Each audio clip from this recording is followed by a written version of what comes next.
नमस्कार दोस्तों, मैं न्यूट्रिशनिस्ट हरिंदर सिंह वालिया अमन हेल्थ गाइड यूट्यूब चैनल पर आप सबका स्वागत करता हूं। दोस्तों, आज हम चर्चा करने जा रहे हैं उपवास के बारे में। यानी उपवास कैसे रखा जाता है और उसको कैसे तोड़ा जाता है और इसके उपवास रखने का सही तरीका क्या है और उपवास रखने के फ़ायदे क्या हैं। दोस्तों, उपवास स्वास्थ्य के लिए एक बहुत ही अच्छी तरकीब मानी गई है। उपवास का अर्थ है कि शरीर में मौजूद विषाक्त टॉक्सिक पदार्थों को खत्म करने के लिए ठोस भोजन का त्याग करना। इससे डाइजेस्टिव सिस्टम साफ होता है और उपवास करना एक स्वस्थ और एक्टिव रहने का एक अद्भुत अद्भुत तरीका भी है। उपवास करने से पेट, आंतों और पाचन अंगों को आराम मिलता है। साथ ही पाचन तंत्र की सफाई बहुत अच्छे से हो जाती है और इनको रेस्ट भी मिलता है।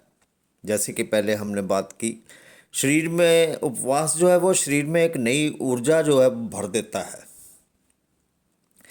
पाचन तंत्र की रुकावटों को दूर करता है, मेटाबॉलिज्म बढ़ाता है और नई ऊर्जा प्रदान करता है। यानी आपके डाइजेस्टिव सिस्टम की पूरी तरह से रिपेयर कर दी जाती है।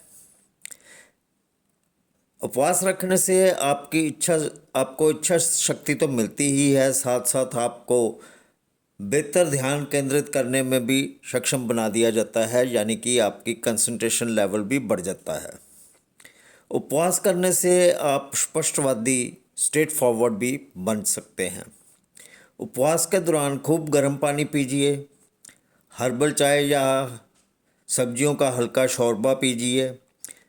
24 घंटे या उससे अधिक समय तक चलने वाले किसी भी उपवास के दौरान कठिन मानसिक या शारीरिक कार्य मत करें।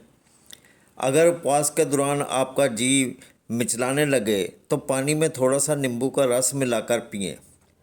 उपवास तोड़ने का भी एक खास तरीका है। अगर ये कह दें कि उपवास तोड़ना भी एक कला है तो ये झूठ नहीं होगा। उपवास तोड़ने के लिए सबसे पहले सब्जियों का सूप या फिर फलों का रस या नारियल पानी लें। अगर उपवास की अवधि 3 दिनों से ज़्यादा लंबी हो थी आपकी जो आपने उपवास 3 दिनों से ज़्यादा लंबा रखा है तो अगले कुछ दिनों तक मुख्य रूप से आप फल और पकी हुई सब्जियों का आहार लेना ही जारी रखें। अगर आपकी जीवन शैली या शारीरिक बनावट लंबे उपवास की अनुमति नहीं देती है तो आप 16 घंटे वाला उपवास रख सकते हैं। यह बहुत ही आसान तरीका है और काफ़ी फ़ायदेमंद भी है। ख़ास तौर पर जब इसे नियमित रूप से किया जाए तो ये बहुत फ़ायदा करता है।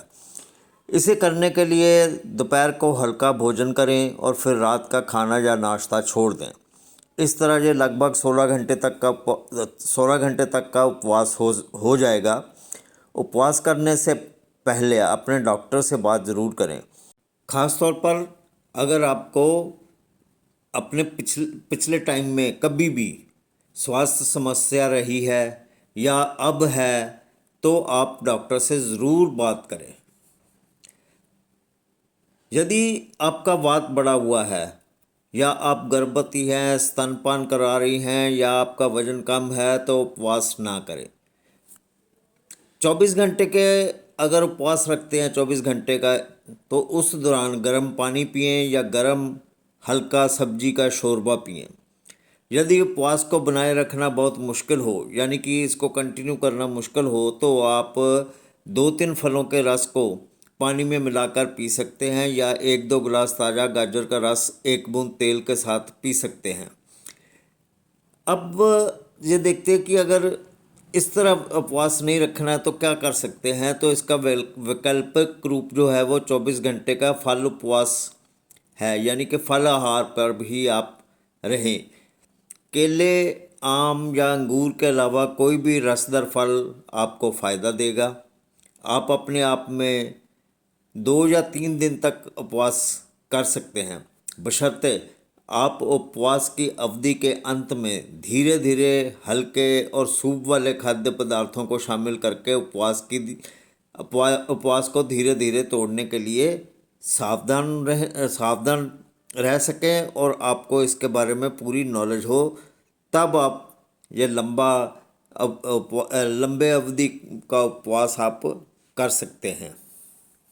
तो दोस्तों आज के लिए बस इतना ही। जल्दी किसी नए वीडियो के साथ आपके रूबरू होऊंगा, तब तक मुझे दे इजाजत।